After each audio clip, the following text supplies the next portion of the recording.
Ақылды лақ. Бір бұзау, бір тоқты, бір лақ. Ел көшкенде ойнап жүріп, байқаусызда жұртта қалыпты. Үшеуі тірнектеп жүріп, қос тұрғызып алыпты. Қосы бір бұлақтың басында екен. Оның қасында зәулім бәйтерек өсіп тұрыпты. Бұлардың айдалада ең қалғанын естіп, бір той алайын деген ниетпен аю іздеп келіпті. Бұлақ арбаңдап келе жатқан аюды көреді, алдынан жүгіріп шығып қарсы алыпты. Содан қосқа ілестіріп келіп есік ашады, төрге шығарады. Бұлар үйге кірген кезде аю ағамыз келіп қалған екен, не тамақ береміз деп сұрайды тоқты лақтан.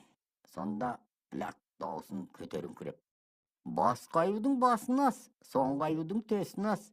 Дым болмаса осы аюдың өзін сойып, барлық етін түгел ас депті.